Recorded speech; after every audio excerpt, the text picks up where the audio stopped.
Jamani, mimi nimemuelewa sana huyu mwalimu. Huyu mwalimu bwana ni mwalimu wa shule fulani, amejitokeza na akasema kwamba katika hiyo project ambayo ameifanya madam ameiandaa, hiyo content ya back to school haina maadili hata kidogo. Haina maadili kwa sababu gani? Amesema kwamba watu wengi wamevaa uchi, asilimia kubwa ya watu wengi wamevaa uchi, watu wachache ndo wamevaa kwa kujistiri, na mara wanaenda sijui maklabu, mara sijui hivi na hivi.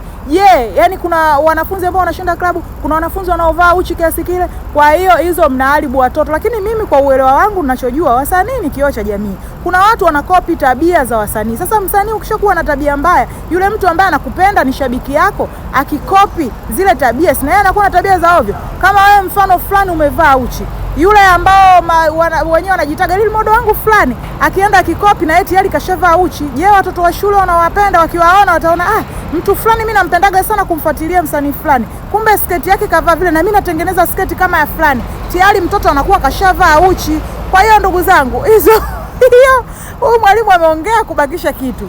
Tena ameongea vizuri sana. Jamani, watu wengi mmevaa uchi humo, sio kwa ubaya, ila jamani wenyewe wamesema muachie mambo ya habari sio za wizara za elimu sio vitu gani hamuviwezi, muviache kama vilivyo, kwa sababu sio kuelimisha, nyinyi mnapotosha. Kwa hiyo hizo nachoka mimi. Mama Gwajima uko wapi?